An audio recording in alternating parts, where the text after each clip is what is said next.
Pinalagyan natin ng hollow blocks. Kalibel ng ano, ng lupa din sa may taas. Medyo malaki-laki yung pang corner natin. Katabi ng malaking puno. So meron na rin yan hanggang doon. Ang gandang tingnan, no?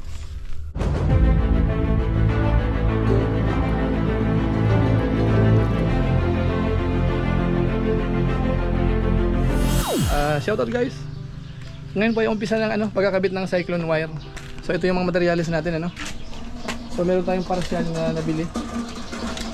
Bali ano pa lang yan, 17 na piraso. Bali 10 meters yung haba niyan. Tapos yung mesh niya 2x2.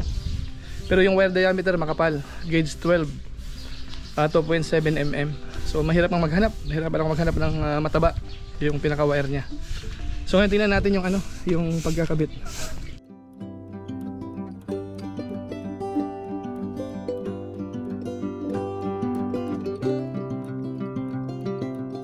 So ayun, dito tayo nag-umpisa. Diyan sa isang side. Ayun. So kung makikita natin, medyo maganda yung ano kasi mataas siya. 6 feet po yan. Ayun. Dito tayo nag-start sa pinaka-corner niya. Ayan. So nakita natin. Ayan. Yung bandang taas, lagyan na lang natin ng barbed wire. Paikot din sa bandang taas. So pangtulong na rin yan. Kailangan lang medyo nababatak para mahigpit. Wala pa tayong tensor. So bibili tayo ng tensor siguro para hindi mahirapang maghatak. Sabi kong butangan sa support pa. Extra support sada. Para sigurado hindi sa ano ibigay. So ayan. So pag naumpisa na yan, diretso na yan, paikot.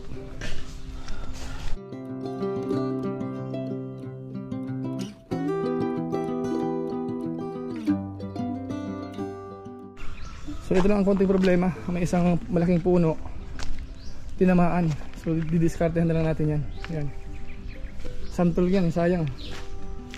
So ito lang medyo problema. So baka i-trim ng konti na lang yan. I-trim natin ng konti para makalusot yung barbed wire. Pero ito talagang problema. Kailangan alisin to. Ayan o. Alanganin pa naman yung posisyon niya sa boundary mismo.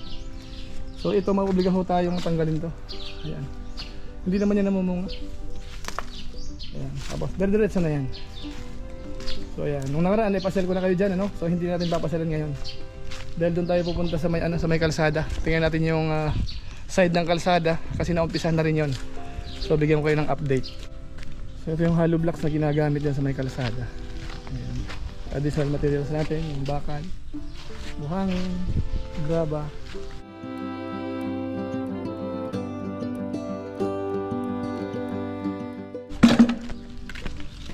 So yung ano natin sa may kalsada, pinalagyan natin ng hollow blocks. Kalibel ng ano, ng lupa din sa may taas. Yan ang pinaka-protection niya, pinaka-retrap niya. So isang side lang naman yan hanggang dito. Ganyan. Yung kabila naman yung culvert natin, ikabit na natin. Ayan, so yung pinaka-ano lang dito sa ibabaw.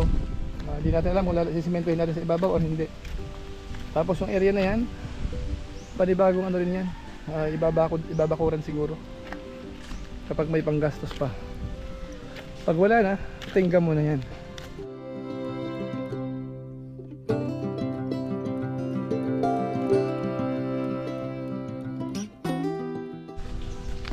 Dito side na to, okay na rin yung mga poste niyan.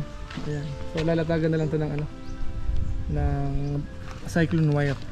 Ayan, hanggang doon sa dulo. So ano, so yan, ito yung area natin, ano. So bali ano, kinukulob na natin to. Gawin na natin to parang compound para at least ano siya, safe siya. Pati yung kung mag-aalaga tayo ng mga hayop, hindi na siya makakalabas. Hindi rin tayo mapapasok ng ibang mga hayop din. At pati ng ibang tao kapag nakalak na. So okay yan, ano. Bagamat yung materials mo natin kulang pa yan. Ito, yung pinakita ko kanina, no. Ang amount nga pala nito nasa 2.7, 10 meters yung haba.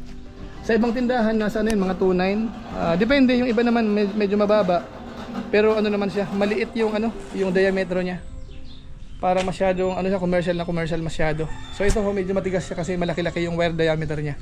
Ngayon po ay babalik tayo sa Naga para yung kakulangan sana available dun sa hardware kasi kinakapos 30 yung kailangan nating initial, ang available ay ano lang 17. So marami pang kulang, hindi pa kasama dyan yung para sa tabing kalsada. So marami ho tayong orderin. Sa cyclone wire pa lang po kulang yung 100,000. Kung isasama yung ano sa may labasan, aabot ho siguro tayo. Pero ano naman, at least magandang klase naman po yun dito sa mga ginagawa natin. Kumbaga sulitin na natin, total gumagastos naman na tayo, sulitin na ho natin para hindi natin pagsisihan din. Mamaya kung kailan tapos na, sabihin natin ay sayang, dapat pala pinaganda na natin. So ganun ang ginagawa natin, ano mga kalingap. Nice. So abang-abang na lang po sa mga sunod nating vlog. Ngayon tuloy po tayo sa ating update dito po sa ginagawang bakod. Bali ho, pangalawang araw ng pagkakabit po ng cyclone wire. So ayan na, tapos na tayo dun sa pinakadulo. Diyan tayo nag-umpisa. So ito. Yan, so hindi po siya nakiklip, pero nailatag na siya, no? So nakita natin, mukhang katamtaman lang yung height niya. 6 feet po yung height. Dahil yung poste ho natin, ibinaon natin ng mga 2 feet. So tamang tama po dun sa 6 feet na cyclone wire. At kung atin po mapapansin, yung ginamit ho natin dito ay yung medyo makapal. 2.7 po yan mm. So hindi siya malambot masyado. Magandang tingnan siya. Medyo mahal nga lang ho, pero maganda yan, ano? So, tingnan po natin yung update. Ikutin natin kung saan na nakarating yan. Yan, ito may mga tinamaan tayong puno. So tinanggal natin yung kahapon na pinakita ko. Yan, ayan na. Ginawa na siyang ano 2x2. Ayan, so ngayon ho, nailatag na natin. Bali ang gawin natin dyan sa bandang taas, maglalagay pa tayo ng cyclone wire dyan. Tapos sa bandang baba, yung mga lumang cyclone wire, ikakabit pa rin natin. Para talagang ano siya, kahit yung mga sisiw, hindi siya makakalusot na. Kaya pwede tayo mag-alaga ng manok. So yan. So yung unang kanto natin dito, so lagpas na. Iniwan lang yung ano, corner dahil nga ho ano, yung pinakakanto niya, kailangan patibayin yung pundasyon. So medyo nahuli siya, no? Hindi na anticipate dahil akala namin matibay yung existing. So kailangan baguhin. So didiskartehan na lang yan, no? Yung joint dito. Ayan.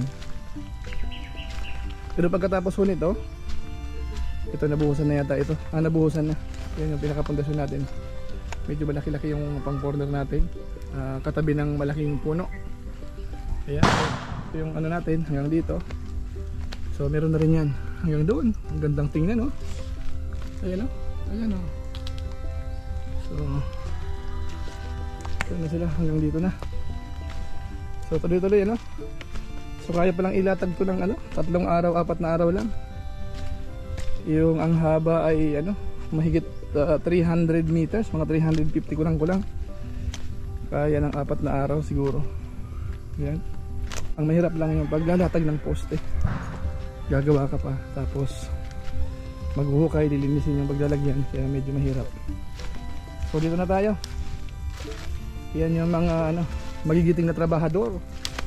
Nagkakabit, gumagamit tayo ng tensor para medyo mahigpit, ano? Yan ang diskarte niyan. So pihit-pihit lang para mabatak siya. Ayan. Boy. Yan, so dito umabot, ano? So halos ano na, mahigit kalahati na. Ayan. So siguro bukas, kapag dumating yung additional na materialis natin, makakarating na yun doon sa dulo. Kulang pa kasi yan, ano? Parcel walang masyadong stock. Kulang yung stock ng bilihan natin. Mahirap maghanap ng ano, malaki yung wire diameter. So available nila 7 yata yun or 8. Kailangan natin ng mga 13 pa. So ayun, siguro yan lang muna ang ating update dito po sa ginagawa nating pabakod, ano? Itong cyclone wire installation with concrete post, ano? So kita-kita ulit tayo sa mga sunod nating vlog. Abang-abang na lang po ulit sa magiging update po natin. So maraming salamat po sa inyong pagsubaybay sa ating YouTube channel. Pagpalain na kayo ng Diyos. Mabuhay ko tayong lahat. God bless. Bye bye. Bye bye. May lamok. Nangangat yung lamok.